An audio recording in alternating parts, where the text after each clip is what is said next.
Introduction to Nutrition.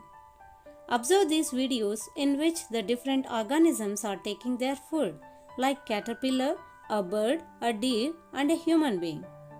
Do we really need food? Yes, we need food to grow and to repair.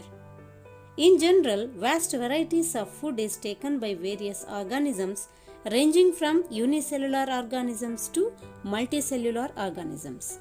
Obtaining or synthesizing food by an organism is known as nutrition. Basically, the nutrition is of two types: autotrophic nutrition and heterotrophic nutrition. Autotrophic nutrition.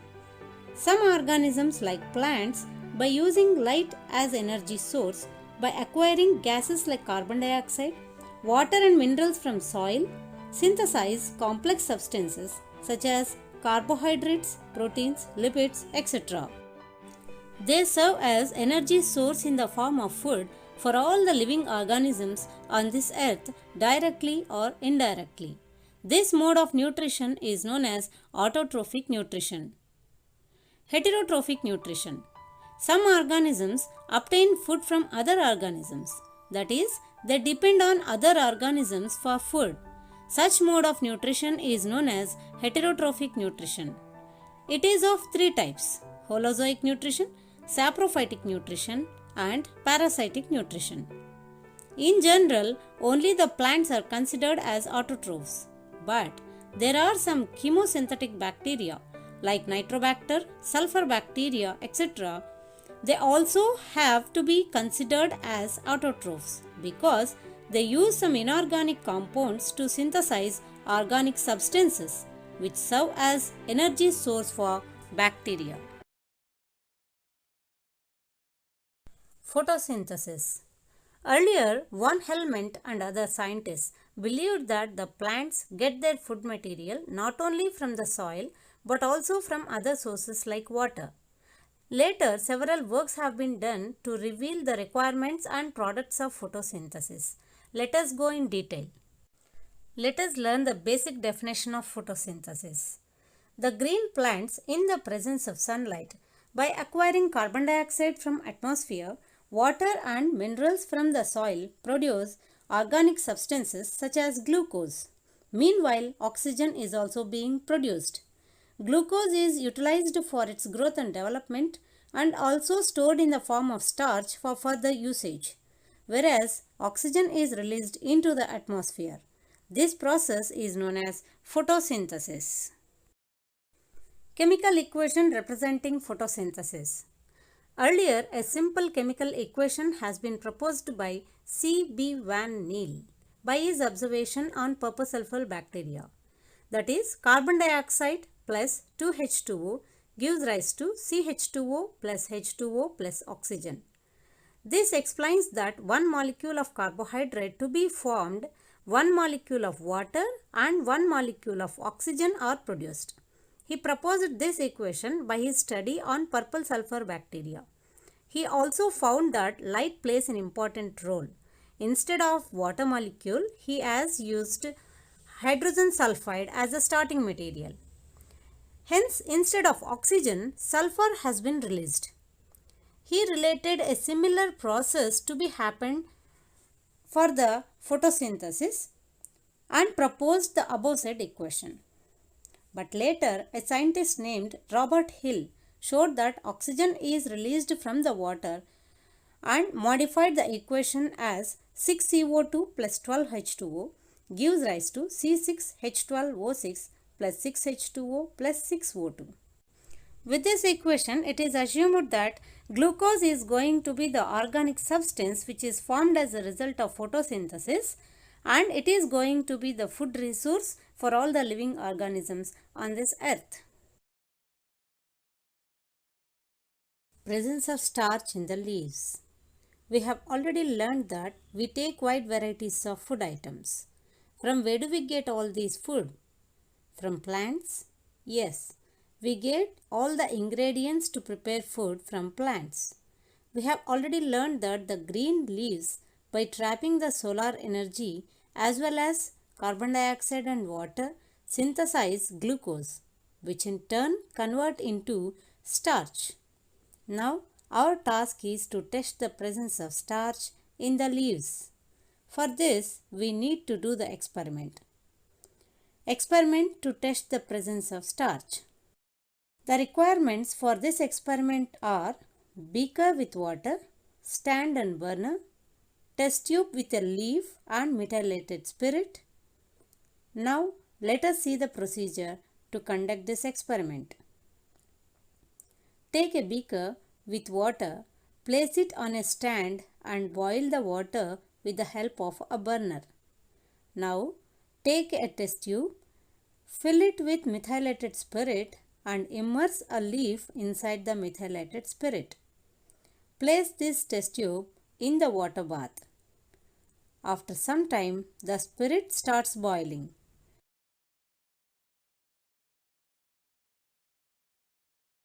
And gradually the leaf loses its chlorophyll and the spirit will turn into green color. By the end of boiling, the leaf turns into pale yellow color. Now, take the beaker away from the burner, take out the leaf and place it on a petri dish. Spread the leaf properly, add 2 to 3 drops of iodine solution.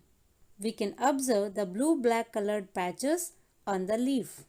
Blue-black colored patches represent the presence of starch. Precautions. We need to take a lot of precautions while doing this experiment. The first one is take care while boiling the spirit as it is highly flammable liquid. Second thing is handle the iodine solution with gloves.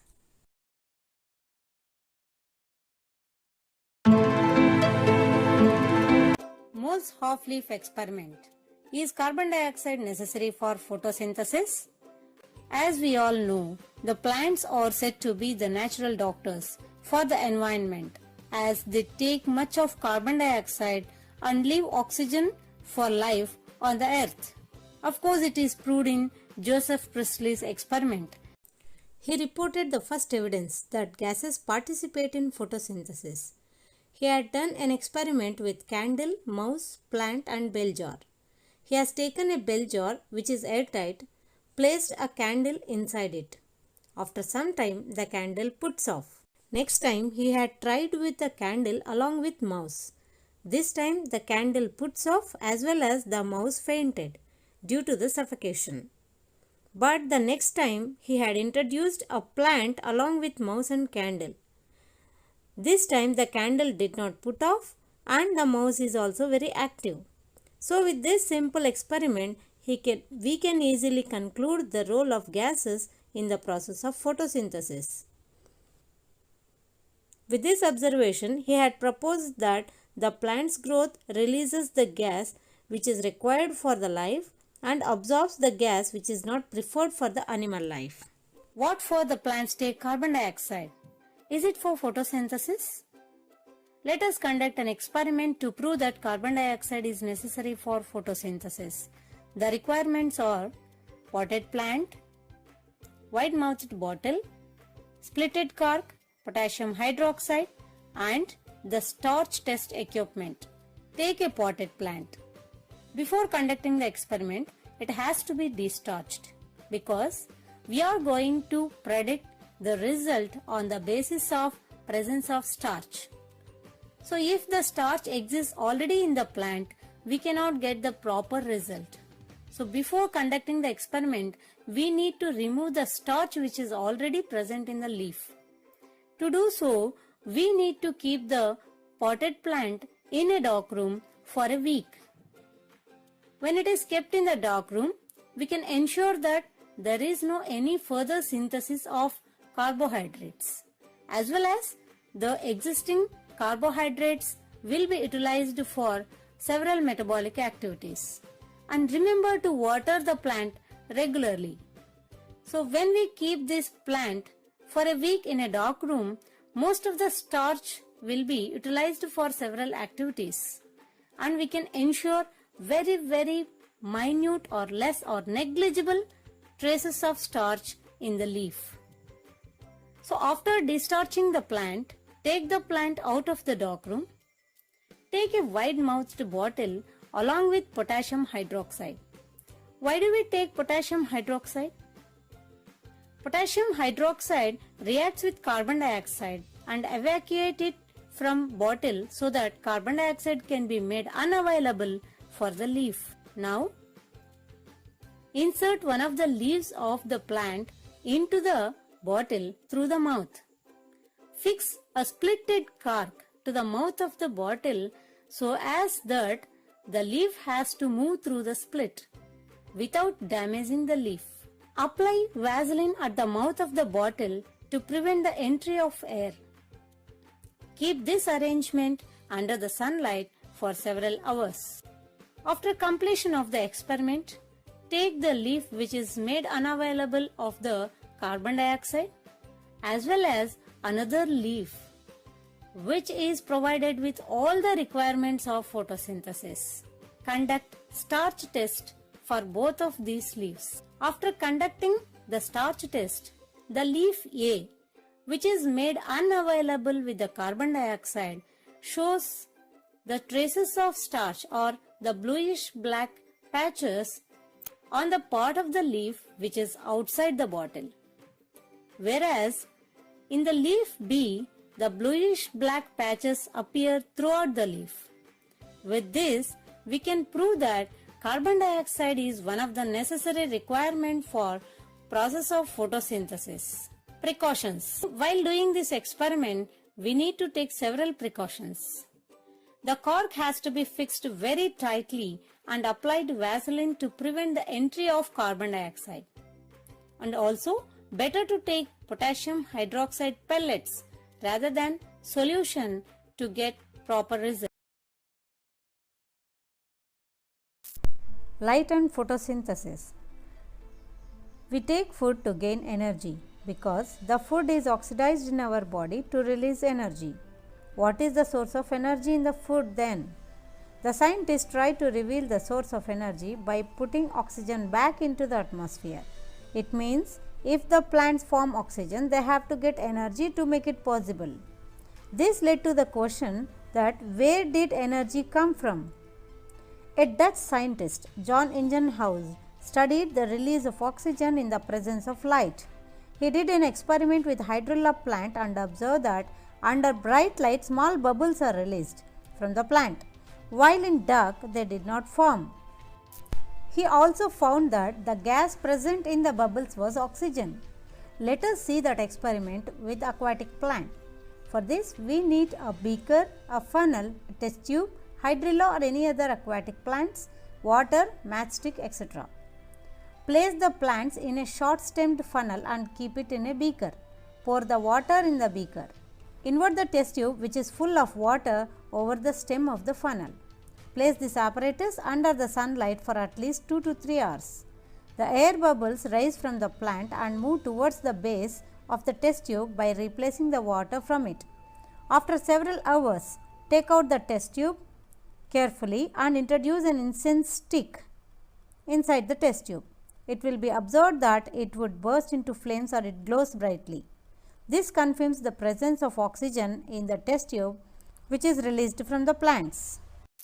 Precautions to be taken that the water level in the beaker must be above the stem of the funnel, and after completion of the experiment we have to take out the test tube carefully without allowing the water to escape from it. The same setup is kept in dark room and observed that no air bubbles are being released from it.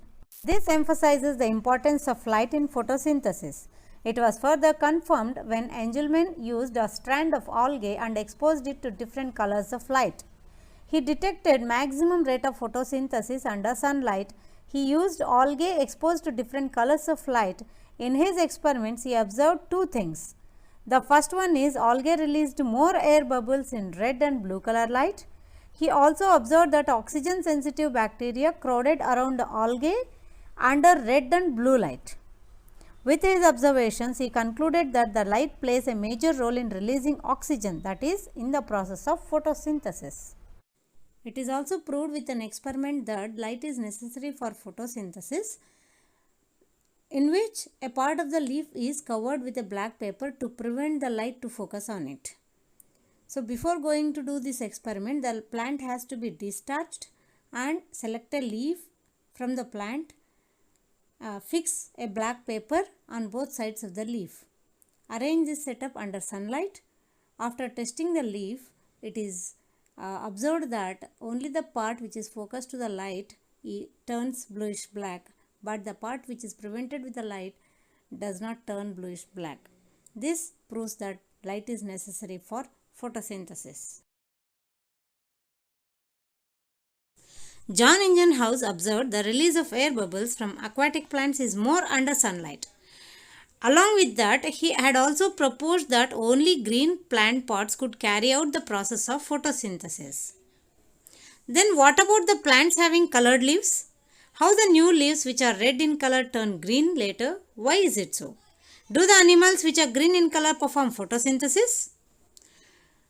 This was uncovered by two scientists named Pelletier and Cavendish around 4 decades after Ingenhousz's proposal of the sites of photosynthesis. So the extract of green, they have taken the extract of green colored substance from the leaves and studied its nature. They named it as chlorophyll. The pigment which is giving the green color to the leaves has been named by them as chlorophyll. It was also found that pigments other than green also could aid the process of photosynthesis. Then where does this photosynthesis take place? So it was believed that the chlorophyll is scattered throughout the leaf. But in 1883, Julius Van Sachs observed the chlorophyll inside a cell organelle called chloroplast. All the living organisms are made up of cells, which is the basic unit of life. Each cell contains different kinds of cell organelles. In this video, we are going to learn about chloroplast, which is the distinguishing feature of plant cell. Structure of chloroplast.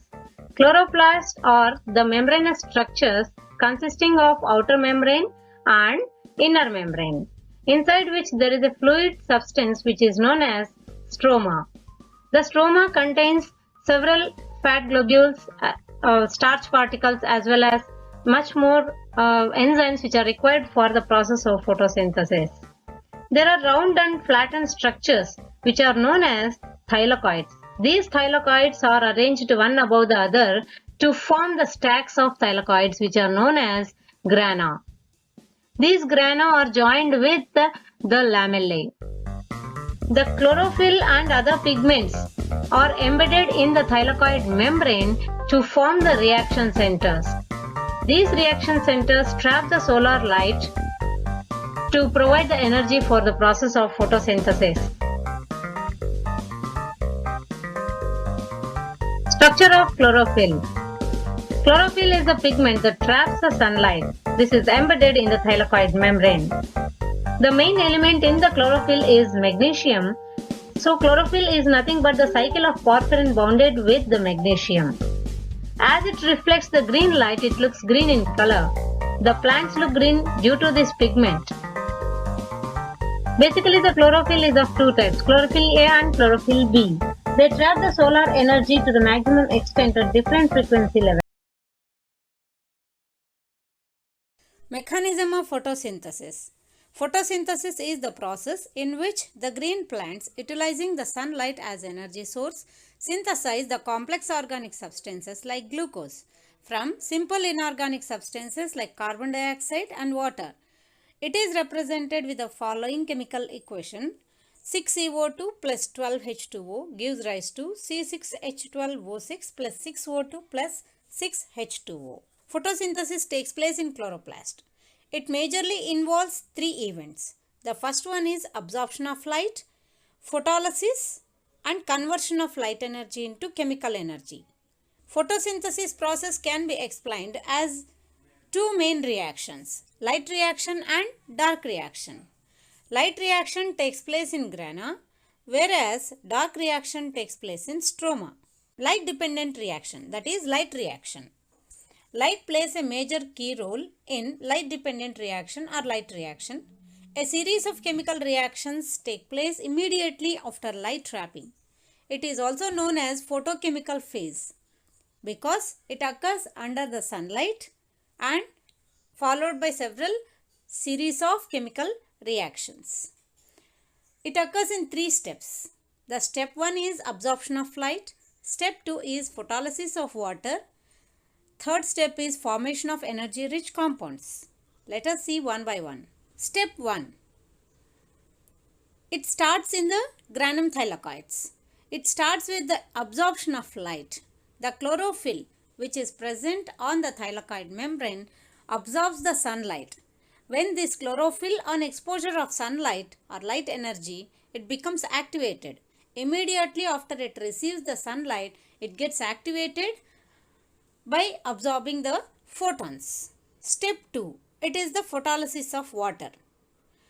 When the chlorophyll is excited, immediately it initiates the splitting of water molecule into 2 components, H plus ions and OH minus ions.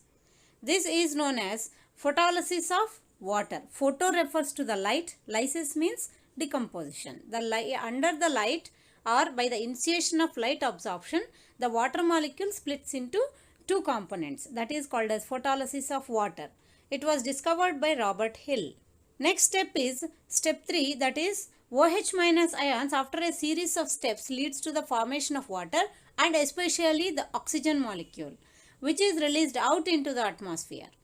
H plus ions refers to the protons lead to the formation of energy rich compounds like ATP and NADPH. ATP refers to adenosine triphosphate, whereas NADPH refers to nicotinamide adenine diphosphate. The resultant molecules of light reaction such as oxygen, NADPH and ATP, among which oxygen is released out into the atmosphere, whereas NADPH and ATP molecules are utilized in dark reaction. Hence, they are considered as the connecting substances between light reaction and dark reaction. Light independent reaction, that is dark reaction. Now let us learn about dark reaction. It does not require the presence of light. Hence, it is known as light independent reaction. It involves the reduction of carbon dioxide by utilizing the energy rich compounds which are formed earlier in light reaction, that are ATP and NADPH. It involves several intermediary compounds and several biochemical reactions. The first initiated compound is RUBP, that is ribulose 1,5-diphosphate. As a result of several reactions, glucose is formed and finally converted into starch.